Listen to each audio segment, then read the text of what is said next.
Оризопроизводителите излегуваат на нови блокади. На 11 октомври повторно ќе ги носат тракторите на патот Штип-Кочани. Рокот за реализација на нивните барања истече, а се остварија само 2 од нив.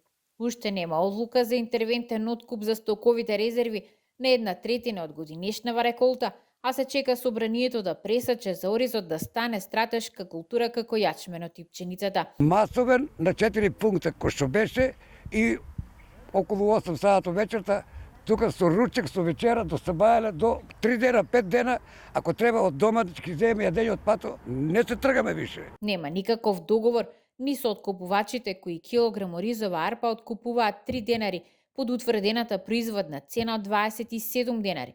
Иако беше дел од договорот, не се отворени целосно ниту откупните пунктови, а не се склучени ниту нови договори. Тактизираат откупувачите, не се спремени, као имаат ремонт на фабриките и така натаму.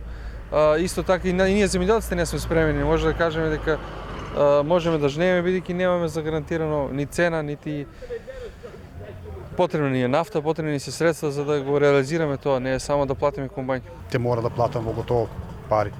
Како што плативме во готово пари, земјоделските аптеки, репроматеријалите, ѓубривата, се што купивме.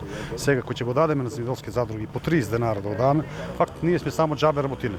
Не сме момоци, него робове сме. Ќе му дадам на комбањеру 1500, ќе ставам му трактор 1500 за 1 декар, за да го донесам до дома.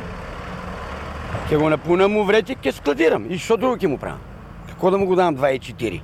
Земјоделците досега неколку пати излегуваа на протести. Последниот пат почнаа и разговори со Министерството за земјоделство, но досега не се задоволни од напредокот.